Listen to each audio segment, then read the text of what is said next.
Hello, my name is Jason Chanko. I'm an applications engineer for Regal Technologies USA, and I'm going to present the DS6000 series of oscilloscopes. This particular model that we have in front of us is the DS6104. The 6104 is a 1 gigahertz scope capable of 5 gigasamples per second sample rate, and then it has 4 channels, so that the 6104 denotes the 1 gigahertz, and then 4 denotes the number of channels that we have available to us. With this particular, or in this particular demo, I've connected channel 1 and channel 2 to the probe compensation point on the right-hand side of the front panel. That's delivering a 3-volt peak-to-peak signal at 1 kilohertz, 50% duty cycle, and it is a square wave. I'd like to describe a little bit more detail about what we see on the screen for the DS6000. On the lower left-hand corner, what we have denoted are the channels, their voltage settings. We have a quick menu on the left-hand side that is horizontal as well as vertical measurements. We have the auto trigger. This is actually denoting when the instrument is triggered, and also the trigger mode that we may have enabled. When it says auto and the green light is flashing, that means that we're just doing a rolling trigger. Once we've collected a certain amount of data in the memory, it starts back over again. It's not looking for any particular trigger event in order to update the display in this mode.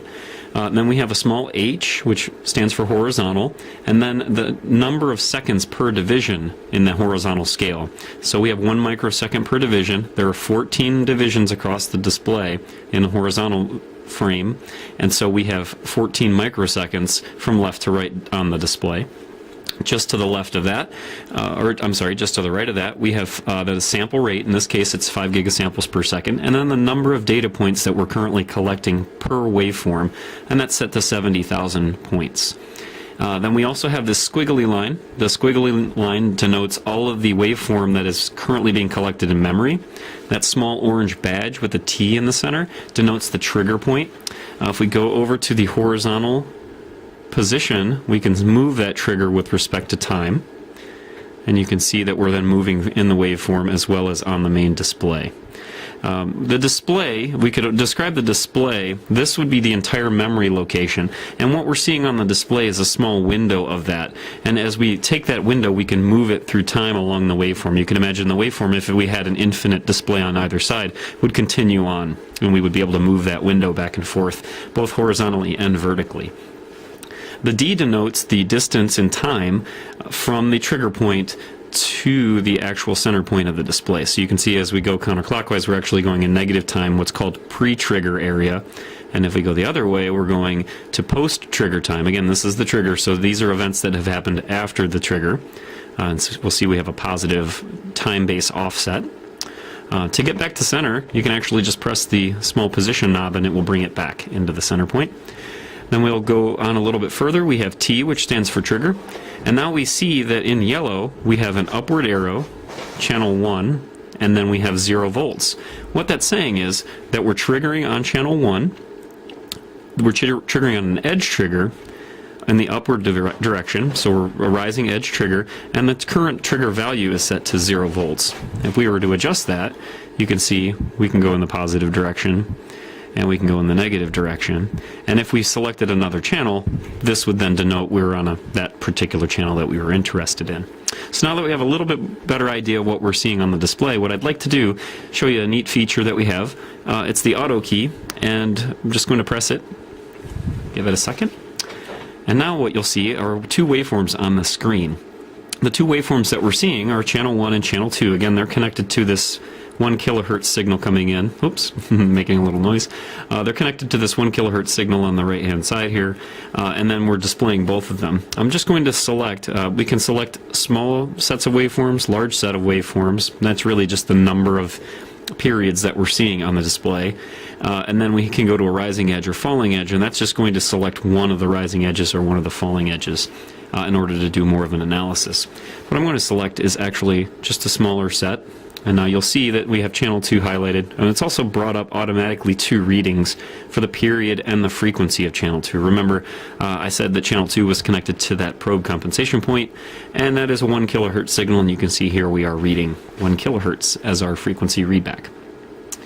So, next what I would like to do, I'm going to disable channel 2 briefly, And we're just going to focus, and again, to disable, we just double press that key. So we're going to focus in on channel 1. To get the menu to slide back, I press the menu key.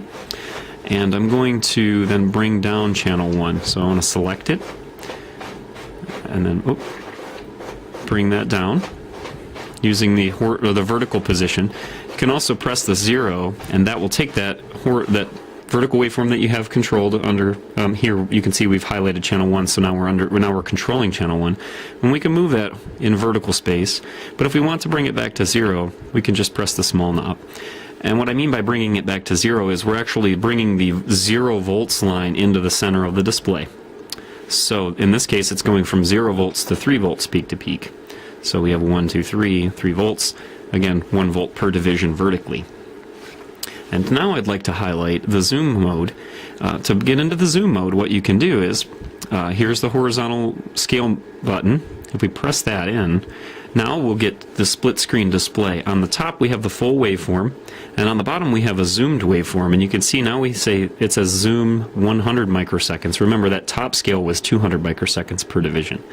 Here what we can do is we're now in control of the bottommost screen. You'll see the window starts to shrink, so now the visible area that we have here is denoted by this black box on the top. And we can slowly make that larger,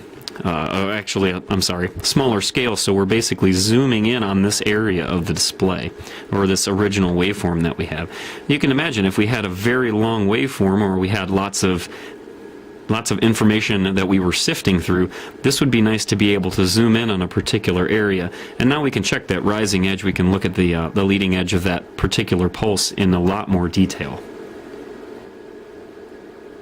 Now I'd like to show off some of the measurement capabilities that we have with the DS6000 series. I'm going to start by going back to factory defaults. Factory defaults are very easy to get to on the oscilloscope. You simply press the save button and you'll see the factory key.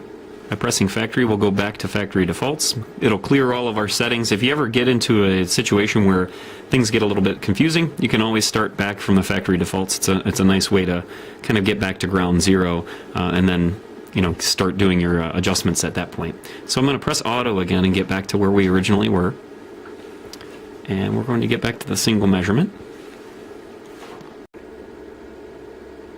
And you can see down here that our channel 2 is actually highlighted. What I'd like to do is pick up I'd like to do some controlling and manipulation and measurements on channel 1. So I'm just going to press the channel 1 key, and you'll notice now channel 1 has been highlighted. And now the channel 1 menu has also popped out to give us some options available for the channel 1 settings. And we can take a look through those if you'd like. But what I really like to highlight is some of the menu keys or some of the quick measurements that we have. If we press this menu key on the left hand side, you'll see it says vertical currently. If we pull that out, now we have all of the vertical measurements that are that we have at our fingertips. We have max, min, peak to peak, top, V base, V amplitude, and V average. If we down arrow, you can also see we have VRMS, overshoot, and pre-shoot. So let's just push Vmax, so you can see now we have the Vmax value has come up. If we press the menu key again, we'll see the horizontal menu will come up, and we can select period. Again, here's the period, here's frequency. And let's say we wanted to do some more with our measurements. In the menu over on the right hand side, we can see that the measurements, which is again, measurements are located in this area. We can select which channel we're going to be working with. We can display all, and that will display all for that channel.